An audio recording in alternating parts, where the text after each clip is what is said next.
নমস্কার বন্ধুরা, আবারও নিয়ে হাজির হয়েছি নতুন একটা রেসিপি। তোমরা পমফ্রেট মাছ তো অনেক রকমভাবে খেয়েছো। একবার সর্ষে দিয়ে এইভাবে ট্রাই করে দেখো, কথা দিতে পারি পুরো অনুষ্ঠান বাড়ির মতন খেতে হবে। প্রথমে আমি এখানে পমফ্রেট মাছগুলোতে নুন, পরিমাণ মতন হলুদ আর দিয়েছি 1 চামচ লঙ্কার গুঁড়ো আর দিয়েছি একটুখানি সর্ষের তেল দিয়ে ভালো করে মাছটা মাখিয়ে রেখেছিলাম প্রায় 10 মিনিট মতন। এবার আমি একটা মিক্সিং জারে নিয়ে নিয়েছি সাদা সর্ষে, পরিমাণ মতন কালো সর্ষে, কাঁচা লঙ্কা।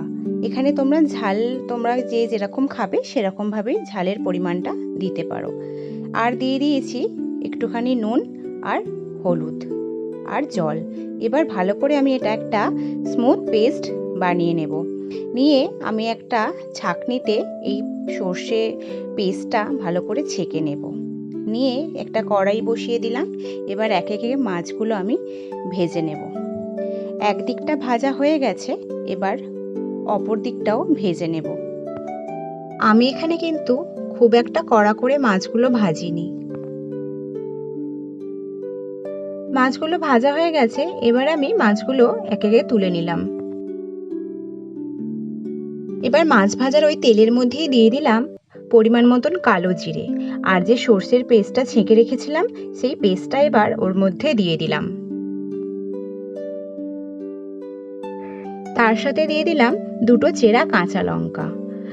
আর যেহেতু আমি লবণটা পেস্টের সময় দিয়েছিলাম, সেখানে আমি লবণের পরিমাণটা এখন কম দেব। তোমরা তোমাদের স্বাদ অনুযায়ী লবণটা দিও।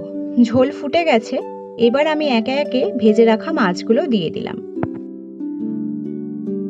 মাছগুলো দেওয়ার পর ঠিক মিনিট 10 মতন ফুটে উঠলেই রেডি আমাদের সর্ষে পমফ্রেট। এটুকু তোমাদের বলতে পারি, এই রেসিপিটা একবার ট্রাই করে দেখো, বিশ্বাস করো হবে অতুলনীয়। তো রেসিপিটা যদি ভালো লাগে অবশ্যই লাইক, শেয়ার, কমেন্ট করতে ভুলো না। দেখা হবে অন্য কোনো দিন অন্য একটা রেসিপি নিয়ে। টাটা।